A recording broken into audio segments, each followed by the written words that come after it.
깊은 어둠 속에 홀로 두시는지, 어두운 밤은 왜 그리 길었는지, 나를 고독하게, 나를 낮아지게, 세상 어디도 기댈 곳이 없게 하셨네.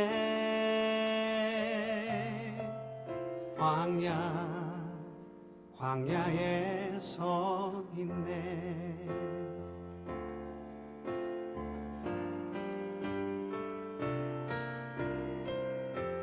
주님만 내 도움이 되시고, 주님만 내 빛이 되시는, 주님만 내 친구 되시는 광야. 주님 손 놓고는 단 하루도 살 수 없는 곳, 광야에 서 있네.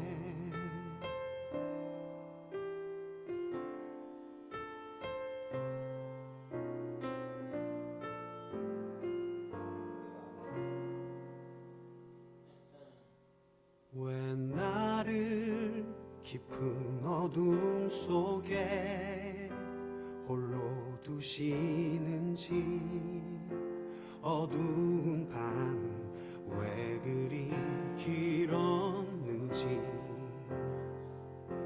나를 고독하게, 나를 낮아지게, 세상 어디도 기댈 곳이 없게 하셨네.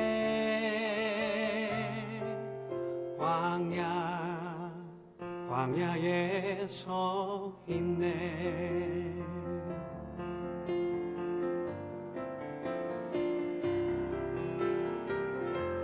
주님만 내 도움이 되시고, 주님만 내 빛이 되시는, 주님만 내 친구 되시는 광야.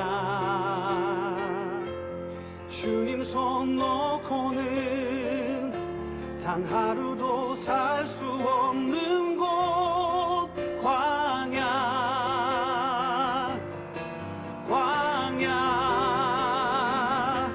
주께서 나를 사용하시려, 나를 더 정결케 하시려, 나를 택하여 보내신 그곳 광야. 성령이 내 영을 다시 태어나게 하는 곳,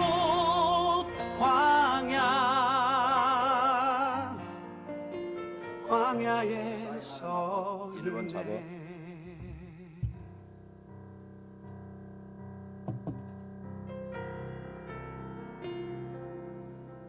내 자가. 수요 예배 자리에 오신 여러분을 주의 이름으로 축복합니다.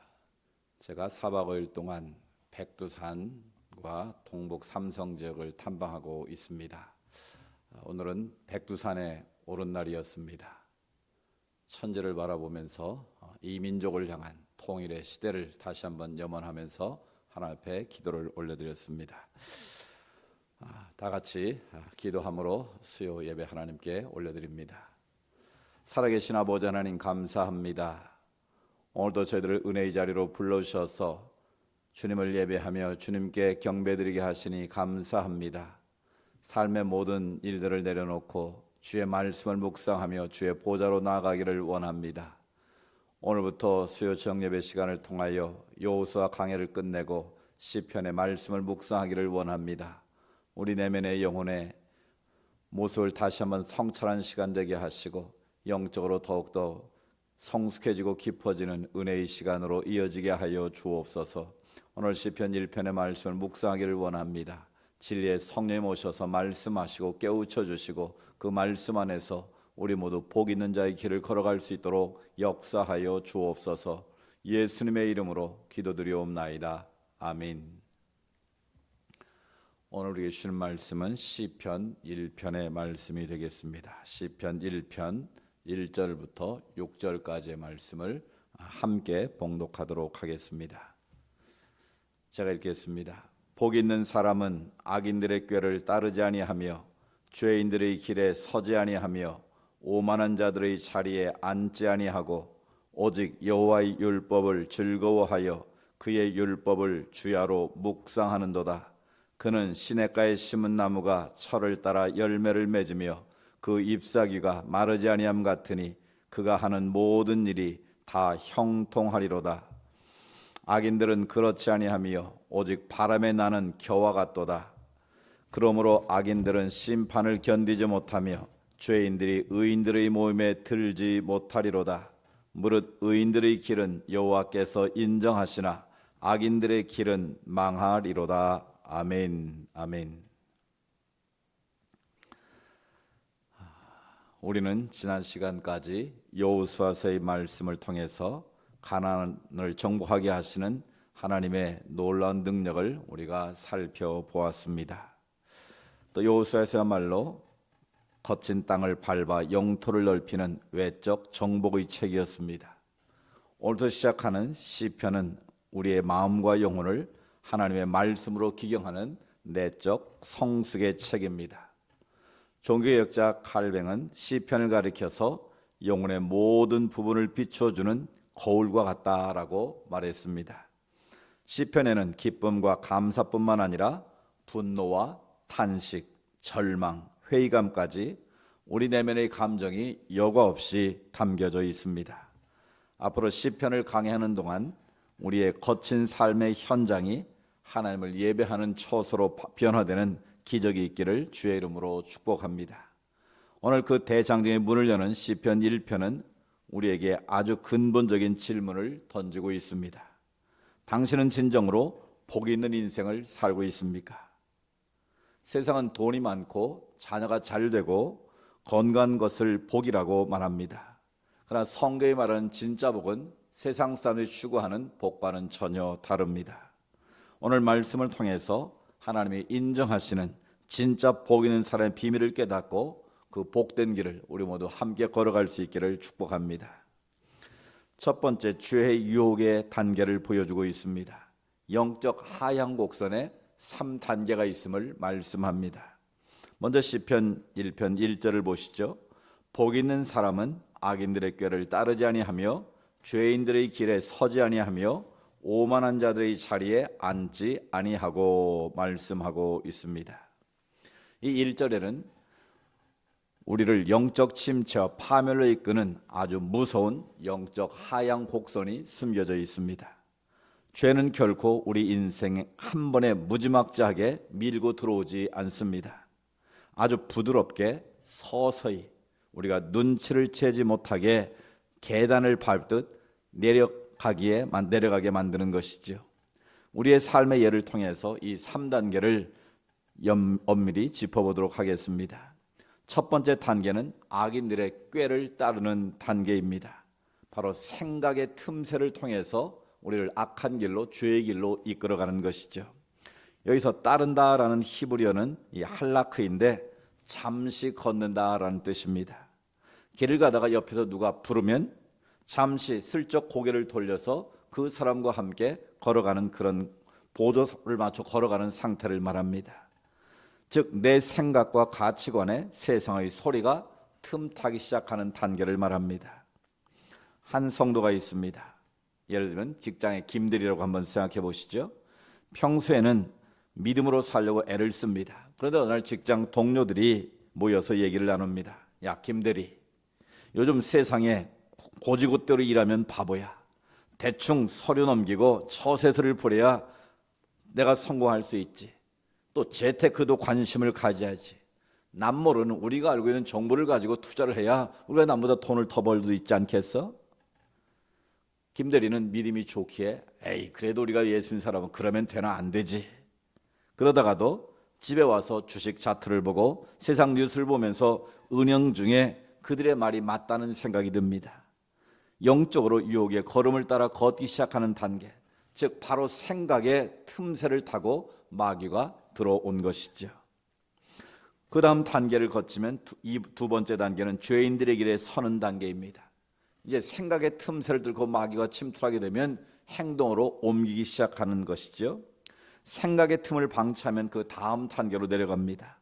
서다라는 단어는 히브리어로 아마드인데 걸음을 멈추고 붙박이로 서 있다라는 뜻입니다. 세상의 가치관에 슬쩍 귀를 기울이는 정도가 아니라 이제는 아예 그 자리에 멈춰서서 그들과 함께 행동하기를 시작하는 모습을 말씀합니다.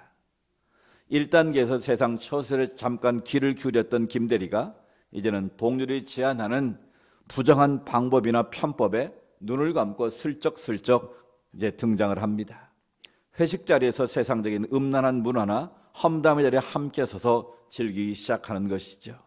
남들도 다 그러는데 나만 유별나게 굴면 직장생활 왕따 당해 자기를 스스로 합리화하기 시작을 합니다. 핑계를 대며 죄의 길에서 멈춰 서서 구경꾼이 아니라 동참자가 되는 단계를 말합니다. 이때부터는 예배가 무미건조해지고 기도의 문이 점점 막히기 시작하는 것이죠. 3단계로 내려갑니다. 오만한 자들의 자리에 앉는 단계입니다. 즉 영적인 마비와 정욕에 이끌려가는 그런 상황을 말합니다. 마지막 단계는 안따라는 히브리어로 야샤브인데 아예 정착해서 집을 지고 산다라는 뜻이 있습니다. 즉 유혹을 따라 걷다가 그 자리에 멈춰서더니 이제는 아예 집을 짓고 소파에 앉아서 편안하게 세상을 즐기는 그런 안타까운 모습을 의미하고 있습니다. 이제 김대리는 세상 사람들과 구별이 되지 않습니다. 오히려 교회 안에서 정직하게 믿음으로 살려고 몸부림치는 사람들을 향해서 예수를 믿어도 좀 융통성이 있어야지. 저렇게 미련하게 믿으니까 복을 못 받지. 오히려 믿는 자들을 비웃습니다. 하나님을 두려워하지 않고 자신의 인생의 주인이 되어 오만한 태도로 살아가는 것이죠. 완전히 죄의 자리에 앉아버린 영적 마비 상태를 의미합니다. 죄는 관성이 있어서 처음에는 가벼운 생각으로 오지만 결국 행동이 되고 나중에는 삶의 양식으로 자리를 잡게 되는 것입니다. 오늘 이 저녁에 내 발걸음이 혹시 1단계 아니면 2단계 아니면 3단계로 내려가고 있지 않는지 우리 자신을 성찰해보는 시간 되기를 원합니다. 복 있는 사람은 이 무서운 하얀 곡선을 과감히 끊어내는 사람입니다. 내가 1단계에 있다면 속히 하나님께로 돌이켜야 됩니다. 내가 2단계 행동으로 서서히 움직이고 있다면 다시 멈춰야 됩니다. 내가 완전히 영적 무감각한 상태에 빠져 있다면 자신을 철저히 회개하고 주의 말씀의 나를 비춰보며 다시 주님께로 향해야 될 줄로 믿습니다. 복 있는 사람은 말씀으로 채우는 삶을 산다고 오늘 성경은 말씀합니다. 죄의 자리를 떠나 발걸음을 돌렸다면 이제 그 빈 마음에 무엇을 채워야 할까요? 참된 복은 소극적으로 죄를 안 짓는 것에 머물지 않습니다. 적극적으로 하나님의 가치관으로 채워가는 것입니다. 하나님이 기뻐하시는 생각, 하나님이 기뻐하시는 행동, 하나님이 기뻐하시는 삶의 모습으로 내 삶을 바꾸는 것입니다. 2절을 보십시오. 오직 여호와의 율법을 즐거워하여 그의 율법을 주야로 묵상하는도다. 아멘. 여기서 묵상하다라는 히브리어는 하가라는 단어입니다.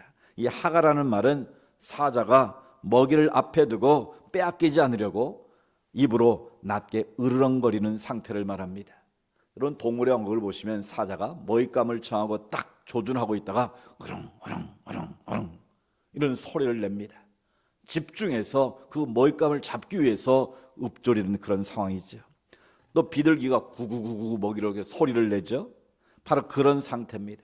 하나님의 말씀을 단순히 눈으로 읽고 지나는 것이 아닙니다. 입에서 떼지 않고 집중해서 나지막이 그 말씀을 읊조리는 것입니다. 내 영혼의 뼈와 살이 되도록 되새김질하는 상태를 히브리어로 하가라고 말합니다.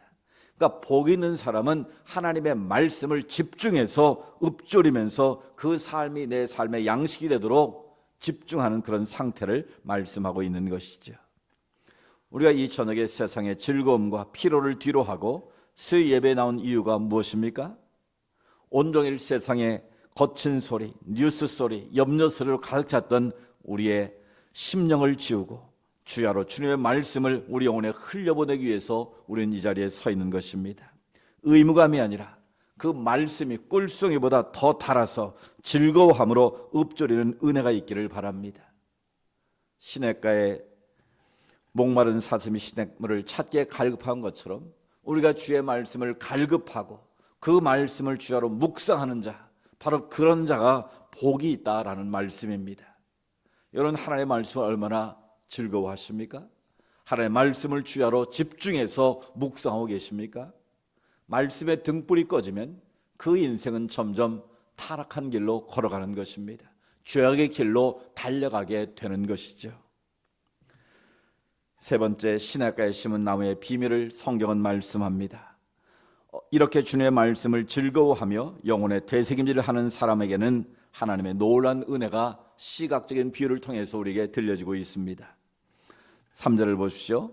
그는 시냇가에 심은 나무가 철을 따라 열매를 맺으며 그 잎사귀가 마르지 아니함 같으니 그가 하는 모든 일이 다 형통하리로다. 아멘.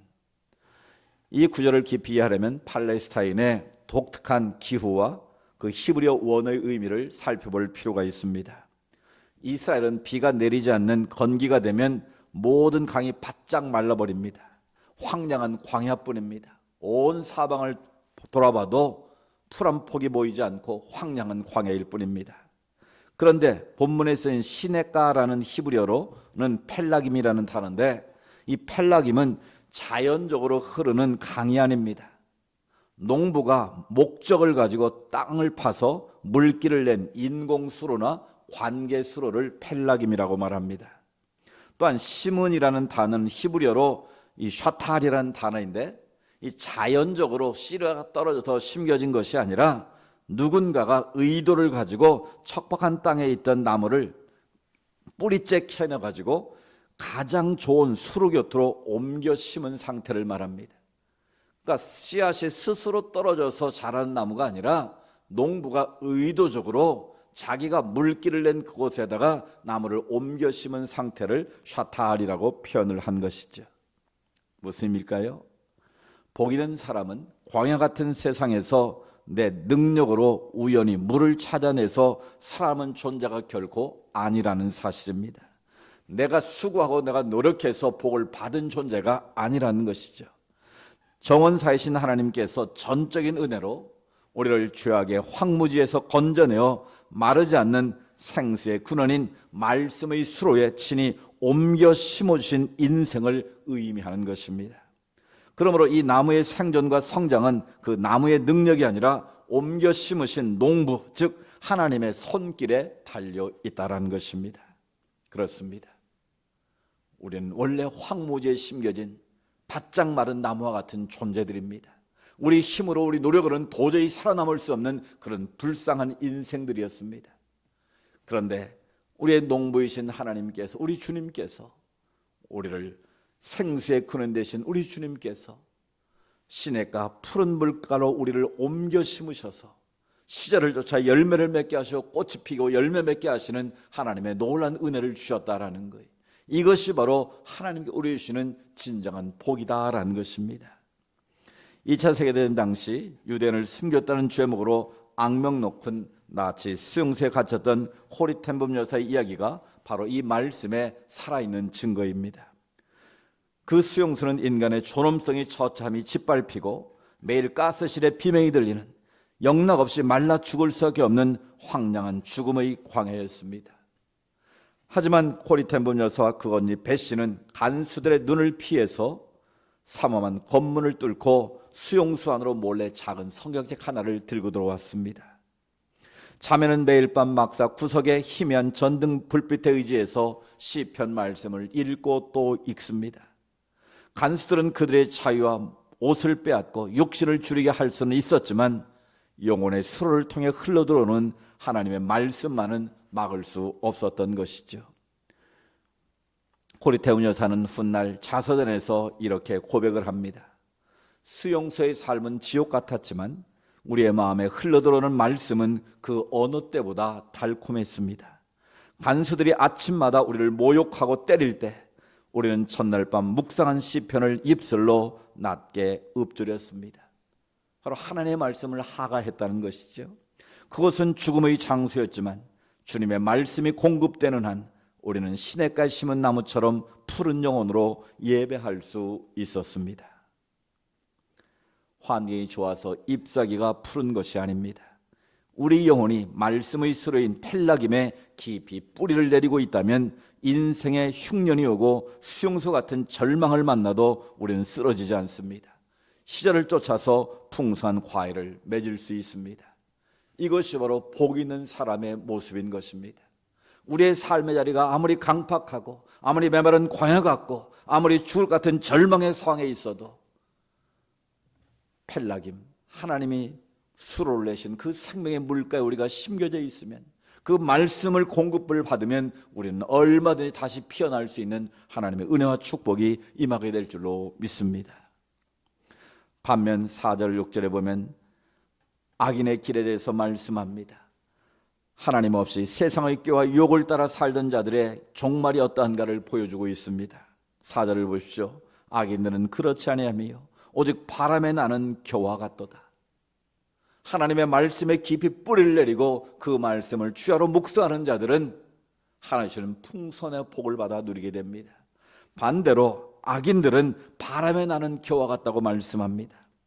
타작마당에 보면 외형은 모두 비슷합니다. 알곡이나 가라지나 잘 구별이 되지 않습니다. 오히려 무게가 가볍고 화려한 겨가 바람을 타고 더 높이 날아다닙니다. 오히려 그 겨가 주인공인 것처럼 보일 때도 있습니다. 그러나 바람이 불면 알매가 없는 겨는 순식간에 흔적도 없이 사라져버립니다. 인생의 위기라는 바람, 하나님의 심판이라는 바람이 불 때 세상 가치관을 따르던 인생은 무게감 없이 허무하게 날아버린다는 뜻입니다. 미국 캘리포니아는 지구상에 가장 뜨겁고 건조한 황무지가 있습니다. 그것을 이름하여 데스밸리, 죽음의 계곡이라고 말합니다. 연평균 강수량이 50mm가 되지 않습니다. 풀 한 폭이 보이지 않는 그 땅을 보면 누구라도 그것은 죽음의 땅이라는 것을 금방 직감할 수 있습니다. 그런데 수년에 한 번씩 겨울철에 이례적인 단비가 쏟아질 때가 있습니다. 그런데 놀랍게도 그 다음에 봄이 되면 데스밸리 전체가 끝이 보이지 않는 화려한 야생화 카펫으로 뒤덮이게 됩니다. 그것을 이름하여 슈퍼 블룸이라고 말합니다. 한번 그림을 보실까요? 그 메마른 죽음의 땅에 저런 갈라져버린 그 죽음의 땅처럼 보이는 곳에 겨울에 비가 많이 내리게 되면 저렇게 아름다운 꽃이 피어나게 되는 것이죠. 그 다음 사진 보실까요?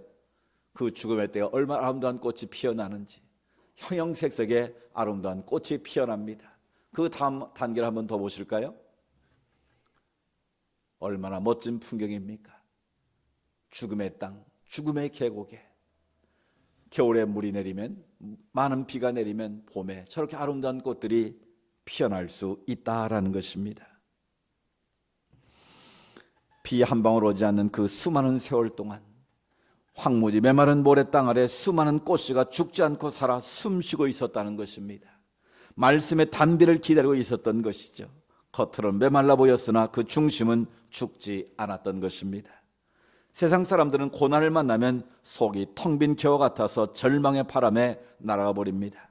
그러나 말씀의 씨앗을 품고 시냇가에 심겨진 성도는 황무지 같은 인생의 겨울 속에서도 보이지 않는 영적 생명을 품고 자라게 되는 것이죠. 오늘 마지막 6절은 우리에게 엄숙한 선포로 결론을 맺습니다. 무릇 의인들의 길은 여호와께서 인정하시나 악인들의 길은 망하리로다. 아멘. 그래서 인정하신다는 것은 하나님께서 그 인생을 아신다, 야다라는 뜻입니다. 야다라는 말은 깊이 관계를 맺고 끝까지 책임을 진다라는 뜻입니다. 반면 악인의 길은 제 아무리 화려해 보여도 결국 험으로 끝나는 망하는 길임을 분명하게 선포하십니다. 사랑하는 여러분, 우리는 시편의 대장정을 시작하면서 영적 갈림길에 서 있습니다. 세상의 소리를 따라 방황하다 바라해 볼 때 흔적이 사라지는 겨와 같은 인생을 사시겠습니까? 아니면 거친 광야 속에서도 주님이 파놓으신 말씀의 수로에 깊이 뿌리를 내려서 시절을 쫓아 과실을 맺는 시냇가에 심은 나무로 사시겠습니까? 우리를 죄악에서 건져내어 생명의 자리로 옮겨 심으신 샤탈의 하나님의 신실하심을 신뢰하기를 원합니다. 세상 환경 탓하지 않고 오늘 나의 뿌리가 어디에 심겨 있는지를 점검합시다. 이번 시편 강해 기간을 통해서 우리 기도의 언어가 회복되기를 원합니다. 주야로 진리의 말씀을 읊조리는 즐거움이 회복되기를 원합니다.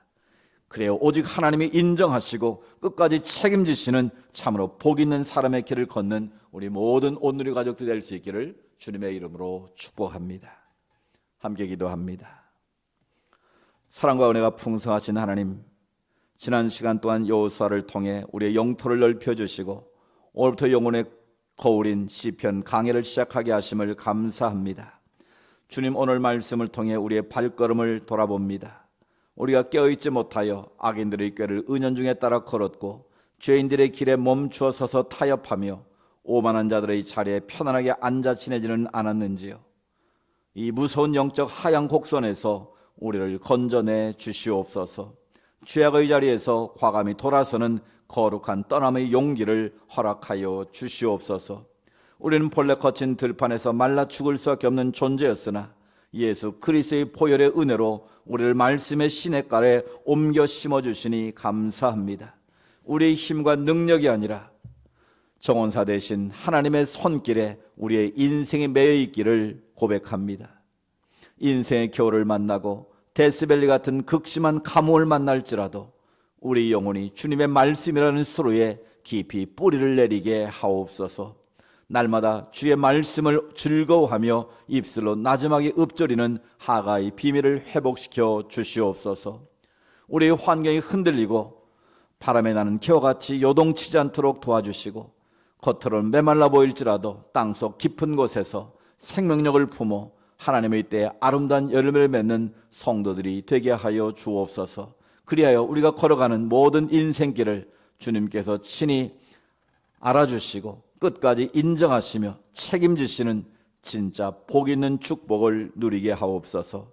이번 시편 강해 기간에 참석하는 모든 심령 위에 위로와 치유, 기도와 회복이 임할 줄 믿습니다. 우리를 생명의 시냇가로 인도하시는 예수 그리스도의 이름으로 간절히 기도드리옵나이다. 아멘. 여호와는 내게 복을 주시고 너를 지키시기를 원하며 여호와는 그 얼굴을 내게 비추사 은혜 베푸시기를 원하며 여호와는 그의 얼굴을 내게로 향하여 드사 평강 주시기를 원하노라. 우리 구주 예수 그리스도의 은혜와 하나님 아버지의 사랑과 성령님의 교제하심의 역사가 복 있는 사람이 되어 날마다 진리의 말씀을 주야로 묵상하는 가운데 하나님의 인도하심과 하나님의 보호하심 가운데 시절차 열매를 맺는 풍성한 삶을 살아기를 소망하는 주의 백성들 머리머리 위에 주께서 피값주고 세우시니 오늘의 제단 위에 이 나라와 이 민족 위에 이제로부터 영원토록 함께 하시기를 간절히 축원하옵나이다. 아멘. 높아지려 했던 내 꿈도 주님 앞에 내어놓고 오직 주님 뜻만 이루어지기를 나를 통해 주님만 드러나시기를